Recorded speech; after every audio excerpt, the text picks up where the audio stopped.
always maintained isn't the never Trump move. I'll break it down into a couple of different area. Lagos has become one of the largest exporters of Pacific ivory in the world. Live in a third world nation where your votes will get stolen if you can vote there at all.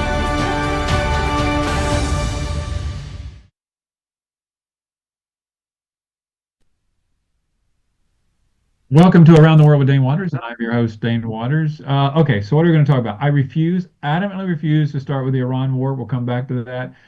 But in the monologue, the intro there talked about how I remind myself about ivory. Elephants really matter to me. Donald Trump, and I was hoping not even to start with Donald Trump, but Donald Trump has eased the restrictions and regulations on the hunting and the import of ivory again. It is outrageous.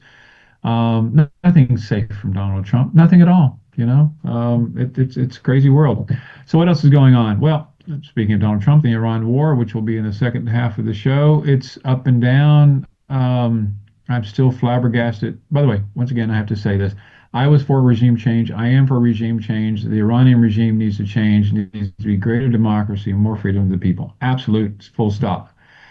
And I just can't understand how we have gotten so far from this unconditional surrender request or demand from the president to we're debating about opening up the Strait of Hormuz. So explain to me, please, world, if our military, which I love our military, I respect our military, if we spent $30 billion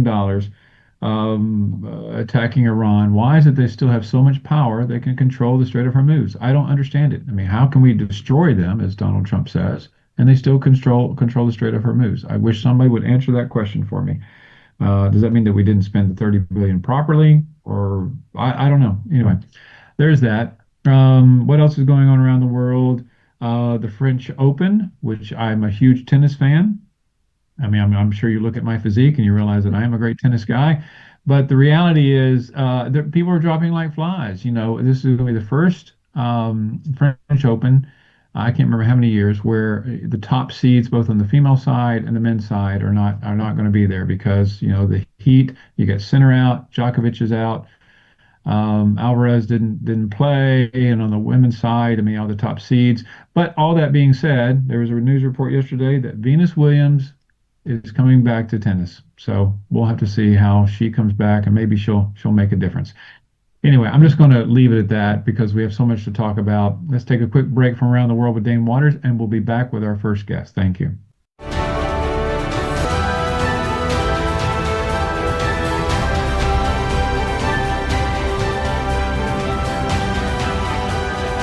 What we've always maintained isn't the never Trump move. I'll break it down into a couple of different area. Lagos has become one of the largest exporters of Pacific ivory in the world. Live in a third world nation where your votes will get stolen if you can vote there at all.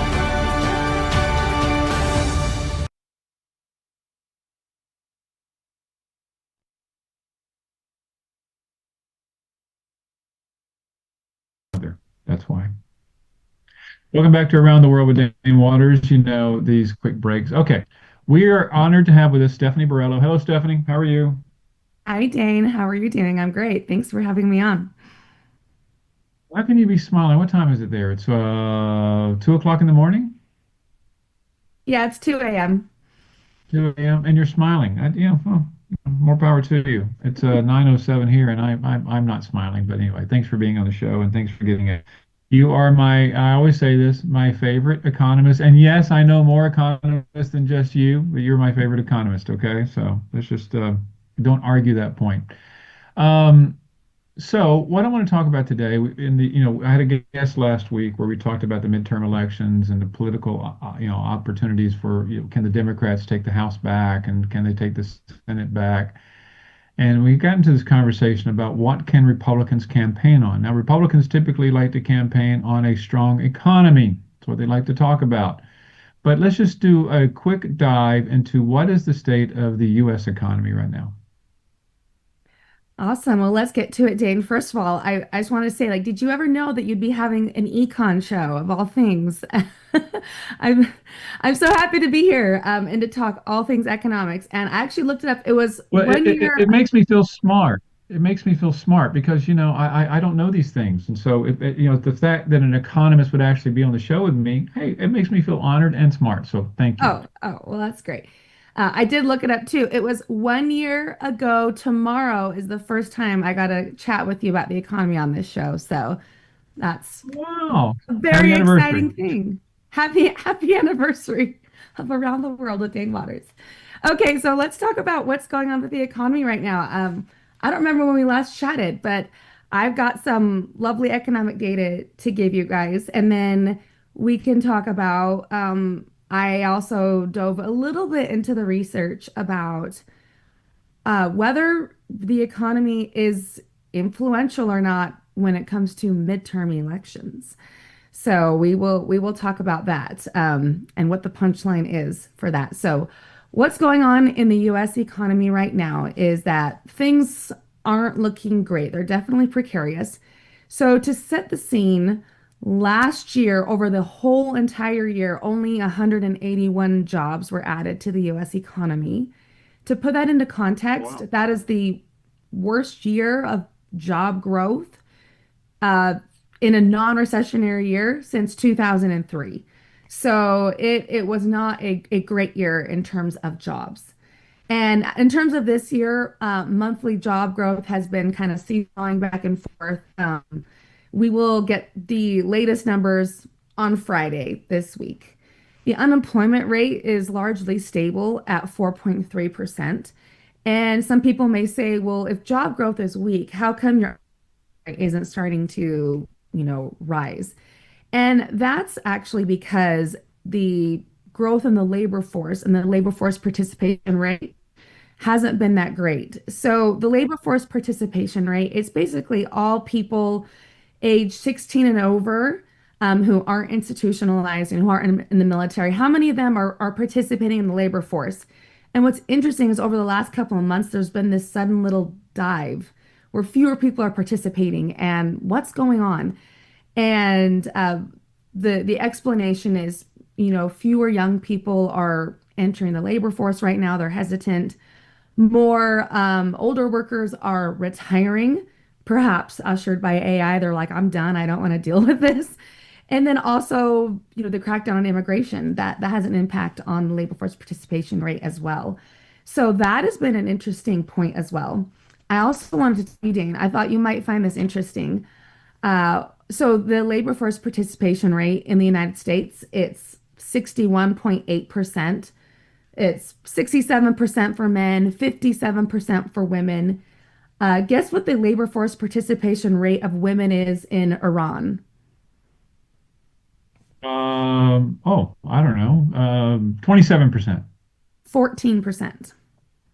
Oh, wow. I mean, Wow. I don't know how much we should trust the statistics coming out of Iran, but I was pretty shocked. And also there may be a lot of people in the underground economy and that's not being captured. Yeah. But I thought that was a very stark comparison when we're looking at, the US versus the Iranian economy. So that's the jobs numbers right now. And then do you want me to dive into inflation? Because inflation is a very interesting story as well. Well, before we get to inflation, okay, so so what month are we in? We're in June. The midterm election was June, July, August, September, October, 5 months, basically 5 months. On this job market issue, I mean, we know that we talked last time. The last time we talked was after the war had started. We talked about the impact of fuel, whether it's airline fuel or whether it's gas, whether it's all these kind of things. And the question is, you know, what impact, okay, politically, let me just ask this blunt question. Do you think the Republicans can campaign on a strong economy under Donald Trump since Donald Trump has taken, um, has gone back to the presidency? Is that a campaign thing that the Republicans can claim? I don't, looking at the economic data, I don't think it's an honest claim, particularly. It's going to be really tough, especially when it comes to inflation, because the economy was a huge in the 2024 election. And that the economy was the top issue for so many voters. And they were remembering how bad inflation was during those years. And even though at that point, inflation was on its way downward, it was a very difficult thing for that was the sticking point, right? So like when you can compare and look and see what economic sentiment was from Gallup leading up to the 2024 election, and it was horrible. And right now, consumer sentiment is extreme low right now. So I think if the Republicans were to try to campaign off that, it's frankly pretty tone deaf, given what Americans are seeing. And Americans are very sensitive to, especially inflation. And also, it's not just okay. So perhaps for some Americans, like they can pay for it, they're okay. But even the perception or understanding about what's going on and seeing the headlines and the data, like that weighs on voters' minds as well. So it will be a very difficult thing for the Republicans this year to campaign on the economy. Okay, so I'm going to ask you first before we get into, I have a Trump versus Biden question for you, but simpleton for me, Alabama, inflation. Okay, we hear this phrase inflation all the time. Now, from a simpleton's viewpoint, inflation is where, let's say, your salary is $10 an hour, and a bag of sugar is $3 a bag. Inflation means that your salaries basically stay the same, but that $3 bag of sugar is now $4 bag of sugar or $5 bag of sugar. So the cost of the inflation is where goods are increasing in cost, but your wages are not. I mean, I don't know if those two actually compare, but inflation is where the cost of goods are increasing, correct? Right, yes, it costs more money to buy all the things that you normally do. And so economists will they'll track this basket of goods and see how the prices, change over. And then so separately from looking at like what you said, at what the price of goods and services are, is they will look and see are wages keeping pace with those price changes. And right now, inflation is ticking up. So the April, CPI is what is referred to from the government, the Consumer Price Index. Inflation is 3.8% for year over year, which is a lot higher than the Fed's 2% rate. And that's the highest it's been in a couple of years. And I also pulled the most recent data on real wage growth, and it is negative, meaning that wages are not keeping pace with inflation growth right now. Because if your earnings are keeping pace, whatever, like, it's hard for like loaning money, but if your wages are keeping pace, like that's all right. But that is not the story right now in the US economy. Gasoline is up 28% year over year, fuel oil up 54%, airline fares 21%. Food is ticking up because of, what it takes to transport food, 3.2% year over year, fruits and vegetables 6.1%. I know I've noticed that one at the grocery store. I'm like, what is happening? Why are these Yeah. apples so expensive? And it's all feeding through all of these effects from the war. So the inflation that we're experiencing now, how much of the inflation that we are experiencing can be attributed to the war in Iran? Oh, a lot of it. So yes, the recent increase in inflation is largely due to the increase in energy prices, which are coming from the war in Iran. There is a little bit of heat and inflation from actually AI and that industry taking off. That is putting upward pressure on electricity prices, and it is also putting upward pressure on like computer goods. But that is minor compared to the impact that energy is having on inflation. Okay, so back to the election. So okay, let's say that the war were to end today, which is not. Let's just live in some fantasy world thinking the war is going to end today. In your professional opinion, if if the war ends, Hormuz is opened and these ships are allowed to get out, how long do you think it would take for to see that the impact of the war on inflation to change and those prices start coming down? I think we're at this point where it can't wind down necessarily super quickly. It would be a hangover for, I think, a couple of months in terms of adjustment of prices and damage done to the economy. So the question is, if the war were to end today, could the economy be back to normal by, election day? And I'm not sure about that. I honestly don't. And the longer this drags on, I think the longer the tail is on this in terms of the recovery for the economy. But I know economists have said, look, if things don't happen, in terms of bringing oil prices down, we're going to be start to, enter some not great territory in terms of the economy and the pressures it's putting on growth and jobs and inflation. And so if you compare the U.S. economy to the U.S. economy under Biden, is there a way to compare the two and like which is better, which is worse? Well, you can, yes. I'm not a huge fan of those arguments of doing that, mostly because I am not sure how much of the economy's control is under each person, right? Like how much was Biden personally responsible for what happened? And I think it's a lot easier to say that presidents can probably break the economy a lot better than they can actually boost it. But we are entering inflation territory that, not as high as what it was during the Biden administration, which was largely out of his control.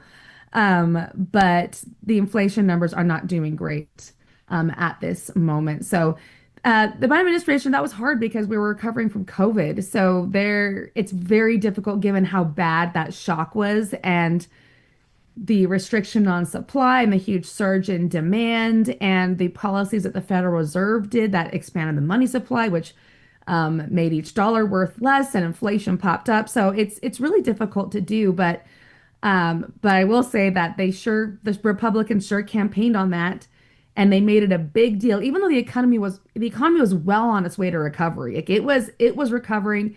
It was actually incredible that we were able to wrangle inflation without causing a little baby recession, and so things were going well at the end. But the perception was that look at what has happened, to our economy but I think that will be, like I said, very difficult to do right now to have that same message.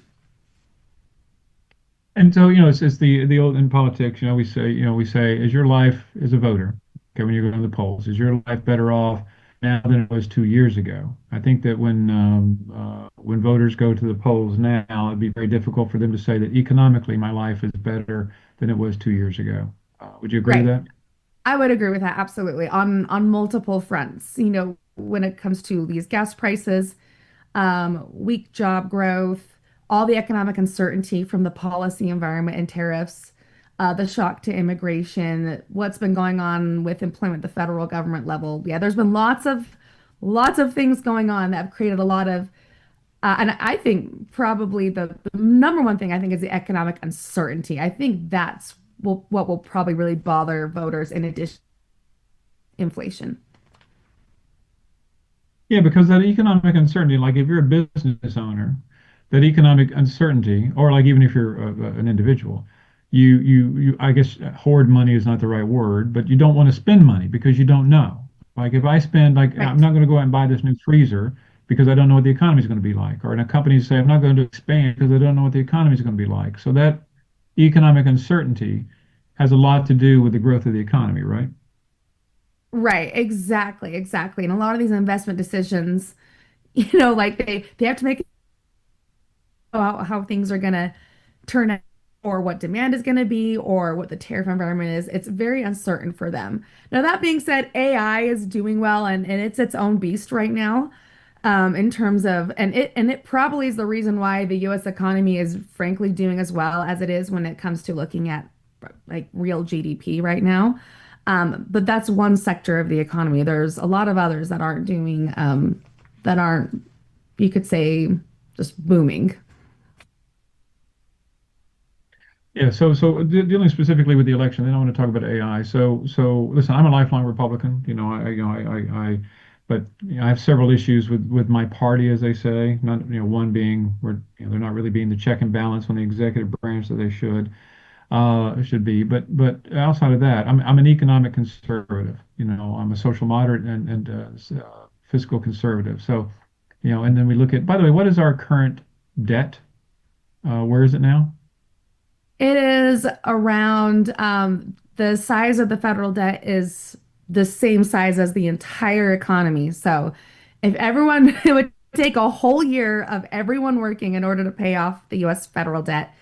And it is creeping closer and closer every year to the record that was set in the aftermath of World War II. So this huge debt is coming and it's slowly rising in the face of, I mean, I guess we are in war right now, but we don't have troops on the ground. So yeah, it's coming upon us in a non-recessionary year yet, and not a major world war. So it's yeah, I think you're right. I mean, and that is an issue that frankly, I don't think anyone has been brave enough to tackle, and a potential opportunity is being missed. Well, so this is a total random question. If the American government, the U.S. government were to decide, hey, listen, we have just chosen that to reduce our debt, we're just not going to pay back the Chinese, we're not going to pay back the Japanese or the Germans, we're just going to default on all that debt and say, sorry, come try to take the White House to pay our debt. What would be the impact? I've always wanted this question. What's the impact if we just choose to say we are not paying our debt? What happens? Right. I think that would mean that you know, the US dollar would probably no longer be the, reserve currency of the world. It would mean that our debt going forward would be far more expensive because people would see it as risky. They don't believe they're going to get paid back. So interest rates would rise by a bunch. And yeah, it would not be a great thing. And I think the Trump administration, he like flirted with that idea for a while, and the economists were like, no. And so I haven't heard it. I haven't heard it said lately.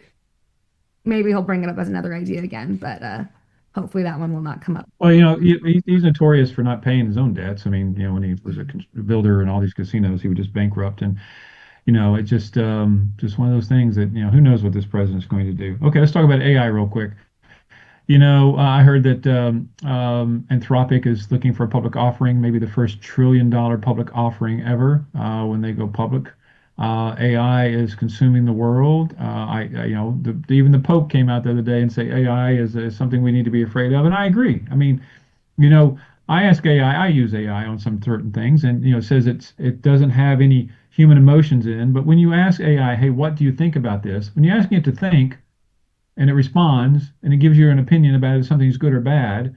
I mean, you know what? How can you say that they're not, there's no human feelings involved? I don't know. Anyway, job market. You said a lot of people are resigning and leaving and quitting because of AI. Fewer Well, I don't know young. exactly the reasons, but I think we are seeing that older workers are now starting to retire. And it may be that they just feel like they're in okay space given enough year post COVID. They're like, my 401k is all right, I'm good. Or it could be that they're ready to leave because of all the changes that are happening in the economy right now. And they think it's time. So I actually haven't seen like the exact number of people that are leaving because of AI, but I think it's a very good explanation. No, I agree with you, and I think that a lot of well, honestly, if I'm a business owner, I can't remember what there was one business owner who said that basically I'm going to reduce my workforce because of AI. I mean, a lot of company owners have said that, but the reality is, if I own a company and a lot of the menial work that a lot of workers do can be done by AI, they really can, and so I think that for the job market globally. And I think even AI is going to be in manufacturing. I think AI, like AI is now being used to fight wars. I mean, AI is everywhere. So real quick, if you had to say in 5 years, where do you think the economy will be in relation to AI? What do you think? You always ask me the easiest questions, Dane. Because I know you can answer them. I know you I can. can't. Oh, I can answer them. It just might not be a good one. For 5K. So we'll look in 5 years from now and see what has actually happened. So I think there's going to be a whole bunch of change, and we don't fully comprehend what those changes are going to be. There are going to be a lot of jobs that will be lost because they've been automated away with AI. But I also think what will be interesting is we're going to see a whole bunch of new jobs and new things popping up because people have the create stuff at such a lower cost than what they had been able to earlier. Like even I've got these ideas and I'm like, oh, I have these ideas. Earlier it would have been so much work for me to get that going. Now I'm like, oh, I can just do that. So I think we're going to see a huge flood of all this new creativity, and it will be so interesting to see what we find out. I think we could have some incredible breakthroughs scientifically because now AI can help us crunch all this data and understand how the world works quicker. And so I don't know exactly where things are going to be, but I know jobs are going to be lost, but there's going to be some new ones as well. And we will see how much disruption this causes, like, and if people can pivot quickly enough to adapt to the new economic landscape. That's a very good answer because that's the reality. It is about adapting, and in every individual country. I mean, it's about how your workforce adapts. And I mean, listen, I mean, you look at companies like BlackBerry, for example, that had to control the market and they lost it. You look at Xerox, they had to control the market and they lost it. I mean, these companies, I mean, I have a bit of a feeling that there's a bit of a bubble with the AI. Hopefully it's not There like the is, internet yeah. bubble. So it's going to burst at some point in time. But yeah, I just but I am concerned that too many people are becoming too dependent upon AI because let's be very clear, AI is not accurate all the time. It's not. Yeah. Um, and a lot of people, because I actually get people sending me stuff sometimes that clearly was written by AI. I know it was written by AI because I see how it's just factually incorrect. So people out there, wake up! You're using AI. Make sure that you double check it as well. Mhm. I don't know. I mean, listen, the economy. You're in Utah, right? So how would you say honestly the economy is in Utah, for example? Little microcosm here. Right. I mean, it's Utah has a great economy. I mean, we have a growing population. People actually don't like the growth because it's putting upward pressure on housing prices.